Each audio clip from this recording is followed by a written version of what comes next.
洞察局势，开启视野。这里是火力早报时间。乌俄战争正式进入第5年，俄军力流失，夏季攻势成疑。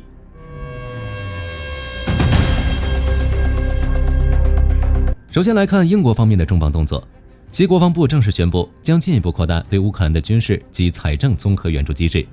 在最新的援助清单中，先进防空系统与高精度导弹赫然在列。把目光转向战场，在最近的联合通报会上，多名欧洲防务官员指出，俄军在包括红军村在内的多条战线上，正承受着极其惨重且难以估量的战损。英国武装部队国务大臣阿尔卡恩斯明确表示，俄军在整场战争中的损失规模令人瞠目。截至目前，已有超过4000辆主战坦克及1万辆装甲车被乌军摧毁，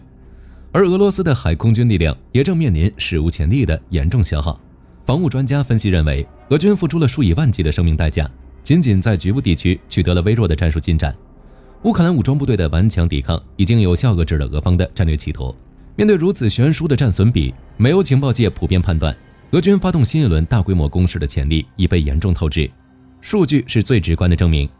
在过去3个月里，俄军兵力的损耗速度已经大幅超过了其每月3万到3.5万人的招募极限，兵源枯竭正成为制约俄军进攻能力的核心阻碍。与之形成鲜明对比的是，由多国主导的驻乌克兰联合部队指挥部现已正式投入运转。该机构配备了70名核心军官，并获得了超过2.54亿美元的专项资金支持。在政治层面，泽连斯基在接受专访时再次重申，乌克兰将坚决捍卫国家主权与领土完整。针对外界个别声音要求乌克兰放弃顿巴斯地区以换取和平的论调，泽连斯基直言不讳地指出，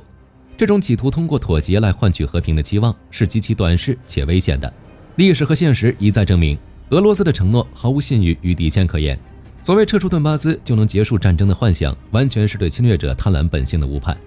在缺乏美欧坚实安全保障的前提下，任何停火协议都只会沦为俄罗斯重整军备、酝酿新一轮侵略的缓兵之计。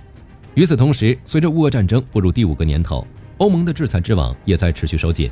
欧盟理事会已在欧盟官方公报上正式发布决议，宣布将对俄罗斯实施的全面制裁措施再次延长1年，至2027年2月24日。欧盟在声明中措辞严厉地警告，只要俄罗斯不停止其公然践踏联合国宪章核心原则的倒行逆施，不停止违反国际人道主义法对民众进行无差别攻击的行径，欧盟就绝不会动摇对俄采取最高级别限制措施的坚定决心。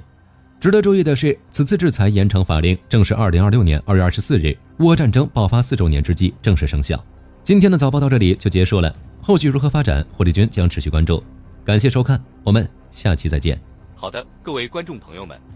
我们频道一直在聊真实的军事资讯和武器装备，后台也经常有朋友问，有没有值得推荐的入门级模型？今天就和大家分享一款近期接触到的产品。首先，它的外形还原度做得相当不错，比例准确，武器上的一些关键细节和标识也都有体现，材质也说得过去，拿在手上有不错的分量感。